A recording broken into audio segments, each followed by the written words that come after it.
Most K-pop subunits are like desperate exes screaming for attention. Massive PR stunts, viral thirst traps, all meant to hype the hookup before a single feeling is real. Yet some lovers don't need the noise. They enter softly, bearing the heavy scars of years in a relationship that demands you hide your flaws and erase your doubts. MiSaMo wasn't a random fling. They rose from the crushing weight of wandering eyes, endless judgment, and the sheer grit needed to survive the world's most toxic love affair. It wasn't just a debut. It was the stark, inevitable climax of sheer survival. To understand why this trio is the one, rewind to Twice's rookie era, where ranks were strict and roles were non-negotiable. Center spots, lines, screen time all rationed like affection in a cold marriage. Mina, Sana, and Momo were the reliable partners, not the trophies. Crucial? Yes, but rarely the main obsession. Their worth was in being steady, not flashy. In a world addicted to the new, they mastered the art of staying desirable while standing just out of the light. They learned to endure the shadows without ever letting the darkness break their hearts. Survival came with a steep bill. Years of holding back meant taking the hits without a word. Flawless moves, zero praise. Smiling through the tears of lost translations. Shouldering the baggage of two nations often at each other's throats. As Twice became Korea's darlings, the J-Line mastered the art of being the other woman overlooked without losing their edge. That is the origin story, not the glitz or the wins, but the silent grind. It begins with the crushing pressure you never see on the date. It's about resilience forged in the lonely nights. In this game, staying power isn't luck. It's forged in silence, patience, and knowing which fights to walk away from. MiSaMo didn't form to ride a trend. It formed because three women outlasted the noise long enough to finally demand the mic. Once you grasp that context, this debut isn't just some fun side piece. It becomes the only logical conclusion to their journey, a destiny fully earned and fought for.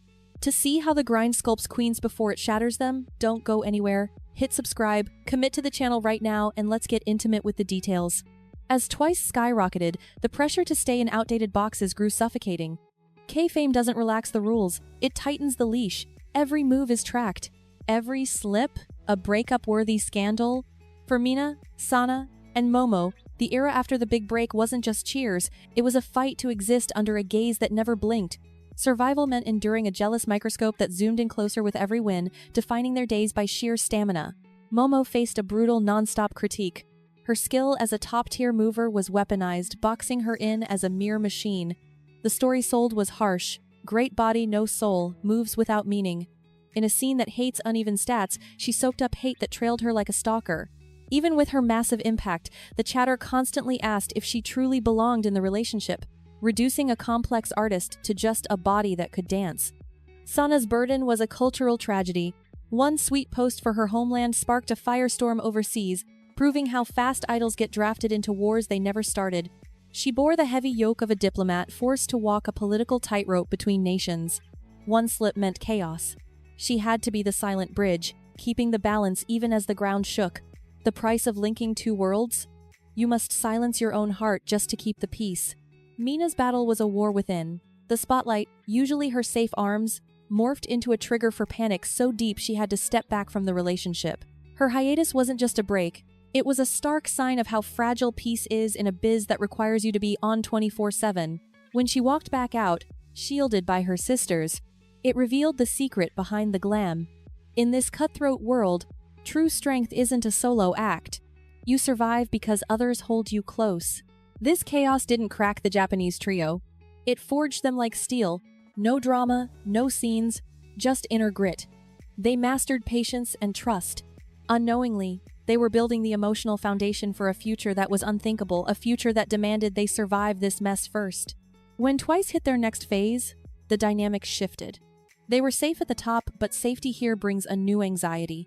When you're the queen, the goal isn't staying alive, it's growing without toppling your own throne. For ages, their brand was pure sunshine, pep, and unity. That recipe was gold, but it became a cage. It worked so well they couldn't drop it, but it choked out any chance for individual souls to breathe. The icons were trapped by their own perfect love story.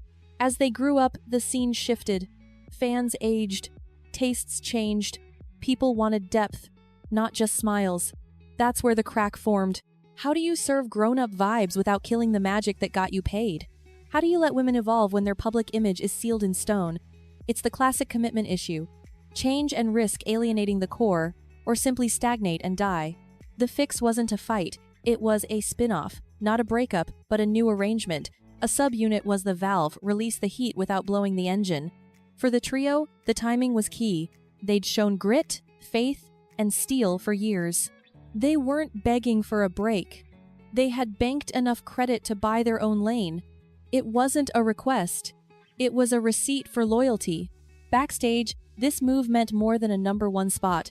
It proved Twice wasn't scared of a little distance anymore. Solo ventures stopped looking like threats and started looking like assets. It made the bond tougher. The J-line finally got room to breathe outside the heavy box of being the foreign members in a global giant. They could just be artists, not diplomatic symbols. This wasn't about ego. It was about survival. Years of staying quiet built a pressure to create that had to burst. MiSaMo didn't debut because the execs asked for it. They debuted because the foundation was finally solid enough to hold them.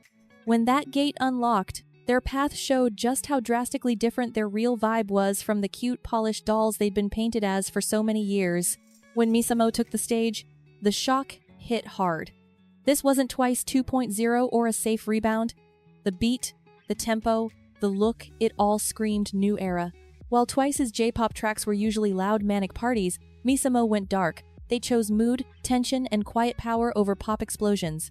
It was a gamble, sure, but one they had calculated. They traded brightness for sophistication, signaling they were done playing the innocent role. Pop culture thinks stars need noise, speed, and fireworks to matter. MiSaMo said hell no. Their aura was potent but calm, sexy without being cheap. The dance focused on pauses as much as movement, proving that holding back is a power move. This wasn't a panic-induced makeover to stay relevant, it was the polished result of a lifetime's worth of training. They didn't scream for attention, they commanded it with a whisper. The real game-changer wasn't the sound, but the target. MiSaMo didn't water themselves down for global charts. They sang in Japanese, raw and untranslated. They flipped the script on K-pop exports. This wasn't Korean pop tweaked for Tokyo. It was Japanese art honed by Korean rigor, embracing their roots instead of hiding them. They stopped trying to be universal and became boldly specific, which ironically made them more seductive. For Momo, this era shattered years of casual dismissal. Tracks that fit her range rebuilt the perception of her voice. Mina's elegant cool, once buried by the group's high-speed choreography, became the core, not the trim. Sana's grown woman energy surfaced, stripped of the forced, sugary pep. Each member didn't change who they were. They were finally allowed to fully unleash their real selves. The feedback proved what we all felt brewing. MiSaMo didn't stun the world, they confirmed a truth. That under the Twice brand existed 3 artists who were too big for the boxes they came in. This wasn't a mutiny. It was evidence that patience, when met with the right moment, can change the game without burning the house down. They showed you can grow out of your old skin without destroying the legacy. When MiSaMo hit the peak, the whole vibe flipped.